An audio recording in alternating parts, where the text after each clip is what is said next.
C'était plutôt l'avant-dernière vidéo que je vous ai présenté parce que celui-là ici, en fait, je voulais faire les notations scientifiques sur un autre vidéo. Vous allez voir, il n'y en aura pas tellement long non plus à faire. Donc, la notation scientifique, si on se rappelle, ça, c'était quelque chose qui était bien compris par plusieurs personnes dans le groupe. Donc, on sait que la forme de base, je vous l'avais donnée, c'est un nombre fois 10 à la n. Qu'est-ce qu'il y avait de particulier ici pour le A? OK? Donc, pour le A, ce qu'il y avait de particulier, c'est qu'il doit être compris entre 1 et 10 non inclus. Je vais le mettre en intervalle maintenant pour que vous compreniez bien. Donc, je vais marquer A appartient. OK?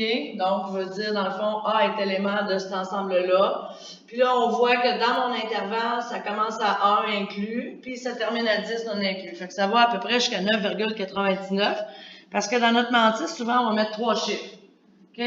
On n'en mettra pas bien plus. On pourrait, mais c'est pas l'utilité de la notation scientifique parce que vous savez que ça sert à exprimer des très grands nombres ou des très petits nombres. Puis c'est tout simplement pour ça qu'on utilise ça.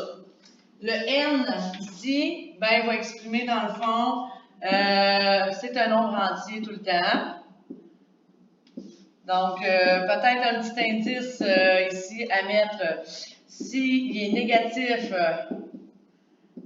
ça exprime quoi? Ça exprime un petit nombre.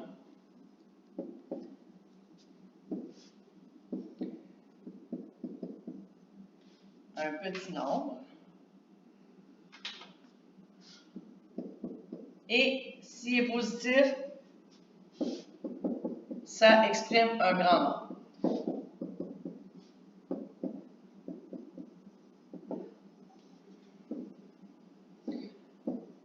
Donc, la question est tout simple. Souvent, c'est un nombre qu'on vous donne, qu'on vous demande de le mettre en notation scientifique et ou de classer la plus grande notation scientifique vers la plus petite, des trucs du genre. Donc, il faut être capable de faire les deux, c'est-à-dire prendre un nombre, le mettre en notation scientifique et changer tout simplement un nombre de la notation scientifique en notation décimale.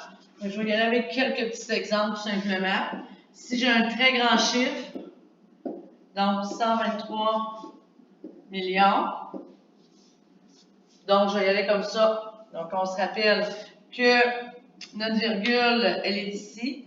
Le but, c'est de la déplacer dans le nombre pour rapetisser le nombre, pour pouvoir biffer les zéros, puis mettre une puissance de 10 par après. Donc, je commence à écrire ma mantis. Je vous ai toujours dit que la mantis, dans le fond, on allait déplacer notre virgule après le premier chiffre significatif. Donc, rappel, les chiffres significatifs, c'est tous les chiffres sauf 0. Je pars de la gauche, puis je regarde, je vois que c'est le 1 mon premier chiffre, donc je vais le mettre après le 1. J'écris ma mantis 1,23 fois 10 à la, et là je regarde.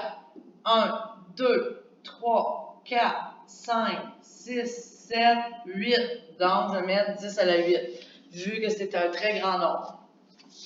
Je regarde mon deuxième exemple. Supposons que j'arrive avec totalement l'inverse, donc 0,000000001, 2, 3. Donc, je vais regarder encore là. Je pars à gauche ici. Si vous partez de la gauche dans votre nombre, vous voyez que votre virgule, elle est à gauche, mais votre premier chiffre significatif, il est ici. Donc, ce que je vais faire, c'est qu'il faut que je le déplace encore. On obtient encore 1,23. Et là, à ce moment-là, je compte mes déplacements ici que je vais avoir fait. 1, 2, 3, 4, 5, 6, 7. Donc, c'est fois 10 à la moins 7 parce que c'est un petit nombre qu'il faut exprimer. Donc, et encore là, vice-versa, hein, si vous changez votre nombre ici, puis que vous voulez le remettre en notation décimale, bien, vous savez que quand c'est un nombre positif, vous déplacez la virgule de 8 bons vers la droite, déplace la virgule de 8 bons vers la droite.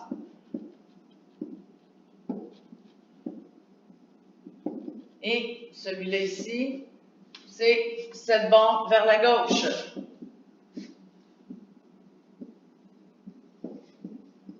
Donc, un exposant négatif fait déplacer votre virgule vers la gauche. Dernier exemple que je vais vous donner, c'est l'exemple où On vous donne, dans le fond, plein de choix de réponses, puis on vous donne quelque chose qui n'est pas en notation scientifique. Il faut être capable de le repérer. Donc, supposons que vous avez 723,4 fois 10 à la moins 8.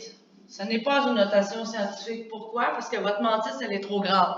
Il faut déplacer la virgule dans le nombre. Donc, c'est simple.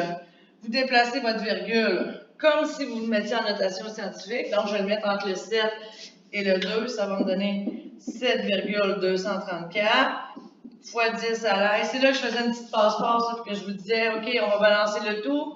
Donc, je regarde de 723,4 à 7,24. Mon nombre va diminuer. Tu dois balancer et augmenter. J'ai déplacé de combien de bons? J'ai déplacé de 2. Donc, je dois augmenter mon exposant de 2. Donc, moins 8 plus 2, ça donne moins 6. Donc ça, j'avais eu beaucoup d'erreurs dans l'évaluation aussi. Faites attention de ne pas tomber dans le panneau. Souvent, on va vous dire, dans le fond, lequel des notations scientifiques représente la réponse. Et là, vous allez voir, oh, OK, mais ce n'est pas une notation scientifique. Élimine-la tout de suite dans tes choix de réponse. Tu ne perdras pas 4 points pour rien. Soyez attentifs dans votre examen de fin d'année parce que vous aurez beaucoup de petites colles comme ça aussi. Donc, il faut faire attention. Et dernière petite chose, n'oubliez pas d'aller mettre vos statistiques sur votre feuille de notes si ce n'est pas encore fait. Donc, les statistiques, je sais que je l'ai dit en cours, mais il y en a plusieurs qui ne m'écoutent pas, comme en vidéo, ben, je sais que vous êtes obligés un peu de m'écouter. Donc, vous partez avec ça. Les statistiques, ça prend mode, médiane, moyenne. Puis, il faut être capable de le faire dans différents tableaux. Donc, regardez les catégories de tableaux. C'est quand même assez simple. Et vous terminez aussi diagramme de quartile. Je ne vous demanderai pas d'en construire un, mais il faut être capable de les calculer quand même. Donc, dans les deux examens, vous avez des quartiles. Il faut être très attentif et savoir comment faire. Donc, je vous souhaite bonne chance et on termine la révision, dans le fond, donc, sur cette vidéo aussi. Bonne fin d'année. Merci.